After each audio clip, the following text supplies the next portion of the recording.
Hello, I am Sai, and welcome to another episode of the Organic Adventure Show. Today we're going to be talking about candida, candida albicans, candidiasis, problems with candida. And this episode is dedicated to you, Heidi, because you were asking me about candida and what you could do about it. So, a little bit about candida. It's a bacteria that is in everybody's system. The problem with candida is when it overgrows and overwhelms the other bacteria in the body that is friendly, that keeps it in check. So, basically, it's in everybody. It's not bad unless it's out of check. Some of the symptoms that people have if they have candida overgrowth are fatigue, headache, mood swings, sinus congestion, depression, poor memory and concentration. Thrush is a form of candida overgrowth, and that can form soft white patches in your mouth. A yeast infection is another form of candida overgrowth. So what are the causes of candida? The cause of candida comes down to nutrient deficiencies, smoking, hormone therapy, antibiotics, hormone therapies, high sugar diets, antacids, steroids, anti-ulcer medications, and just a compromised immune function in general, or stress. What all of these things contribute to is to deplete us of our good bacteria in our body, lactobacillus being the number one thing that keeps candida in check. So when our lactobacillus goes down, candida goes up. So there are different schools of thought on what you can do to remedy this problem. The most common form of remedy is antifungal drugs. A nice alternative to antifungal drugs would be Pau de Arco, which has antifungal properties and has been shown to work against yeast infections. So if you drink several cups of a day of Pau de Arco tea a day, that would be one thing that you could do to help reduce the candida in your body and to get it back in check. And obviously, while you're getting it down, the number one thing you want to do to keep the candida in check is to give yourself probiotics.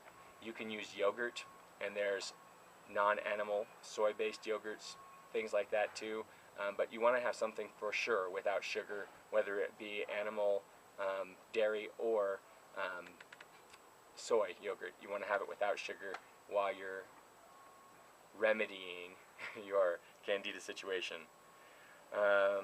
Another thing that has been shown to be helpful is oregano oil and also garlic. Those help to get rid of candida, and you can basically improve your digestion by improving your diet, meaning going more to a whole food, plant-based diet with good plant-based proteins. When your digestion is not efficient, this can cause candida overgrowth as well, and it can also help it to get into your system, which is called systemic candida, which causes a multitude of problems and can pollute your blood from the byproducts of the candida. So, different schools of thought again. If we look at Dr. what is his name? Oh, I'm not seeing his name right now. But one doctor says that we should not have any fruits, any yeast, any gluten, any vinegar, or any mushrooms, and we should limit dairy products. And that we should have no simple or refined sugars, including white sugar, brown sugar, honey, maple syrup, corn syrup, maple sugar, molasses, date sugar, turbinado, raw sugar, damara, amasaki, rice syrup, and sorghum.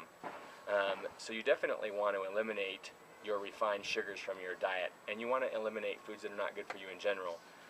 But another school of thought is from Dr. Douglas Graham, and his thinking about candida is that you just basically need to improve your diet, and there are a couple of things you can do.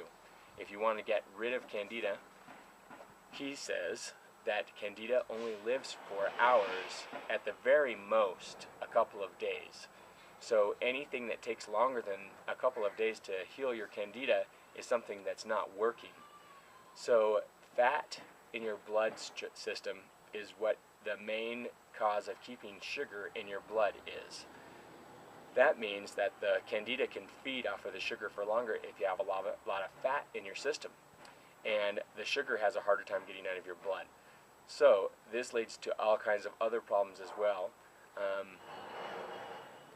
Break it down, eat sugars separately from fats, or eat fats at the end of the day. 4 ways to remedy candida. Eat only greens for a couple of days. Number 2, do not eat any fats, but eat whatever else you want to eat. Fast for a couple of days, or eat all the vegetables and fruits you want to in any quantity you want, and eat no overtly fatty foods, and the candida will go away. And this is because the fat keeps sugar in your bloodstream.